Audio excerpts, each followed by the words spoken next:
行政院甲一般性的补助款抬25%拍起，引起地方政府的抗议。行政院长邓英台表示，这问题源头是立法院台中预算，把几若领批，煞搁爱地方来争取。这中央干怎讲嘛无法度掠风骚言。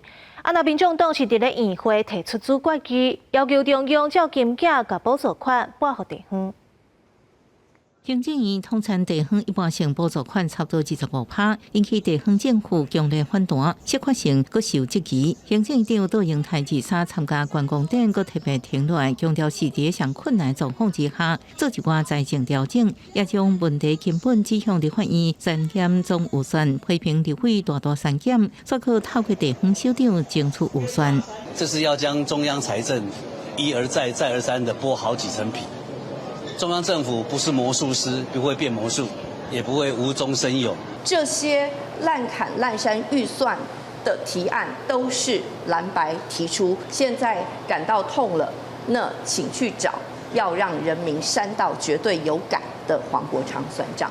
杜英台认为，这几年中央大力补助地方政府，地方财政有大大改善，应该袂亲像地方讲的，要删减社会福利、基本设施甲教育经费。希望在中央财政有困难时阵，地方政府应共同分担。不过，民众党团批评，行政院大删除地方补助有违法的问题，爱立法院会提出决议，要求中央马上补助拨付一般性补助款。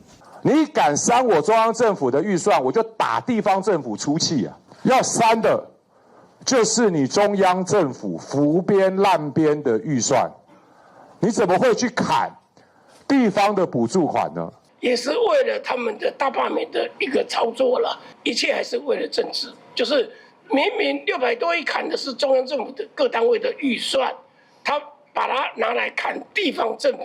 黄国昌强调，针对提起中央预算删减的审查，并不牵涉删除地方补助款，正其删减地方补助款，也搁请做朝野公会焦点。公视新闻采访报道。